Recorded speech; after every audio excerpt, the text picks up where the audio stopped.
Dear friends, we are at a crossroad where the silence is to be broken. The voice of indifference is being deafened by the noise of injustice.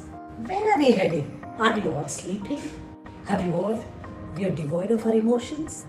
Why are we accepting brutality? Sitting. This is the question that I want to ask everybody who's present over here.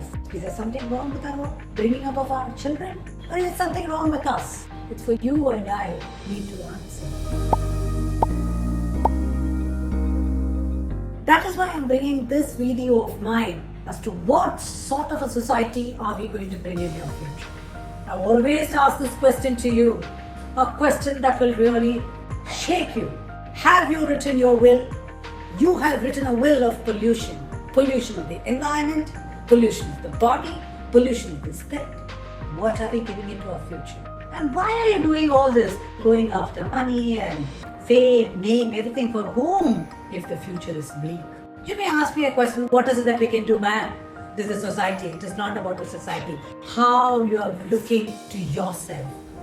It's more about two things. One, acceptance of your self-image. And the other, equity. Two words that I'm using it very, very strongly. One is self-image. It's all about your self-image. How you're accepted. You may be a CEO of a company. You may be a doctor. You may be... But when you walk into your house, are women being given the same respect? Think about it. I know you become a mother. I know you become a wife. I know you become the daughter-in-law, whatever it is. But then are you given that respect? Each one of you must answer this question. Unless that percolates to that strata of society, you cannot bring about change. Similarly, I talk about equity. I never said equality. I talked about equity. Don't glorify the boys. All we need to do is give the equal opportunity for both. When I say equal opportunity, what will I give it at home, man?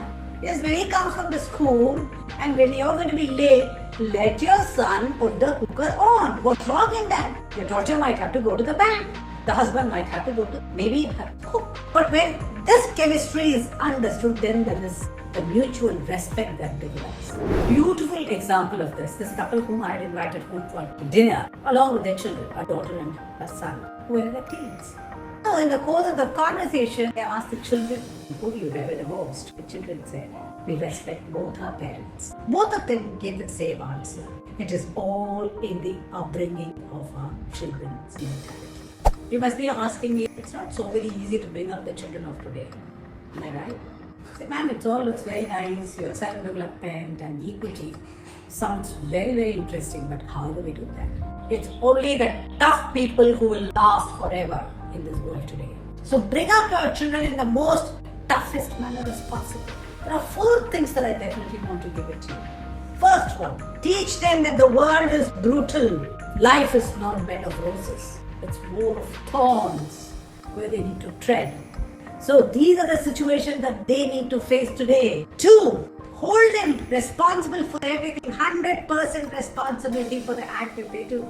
3rd, tell them that emotion switches in their hands. You can either switch it on or switch it off. So when you're able to control the emotions, the children don't get drifted away. And these are the 3 main things that I definitely want to stress upon.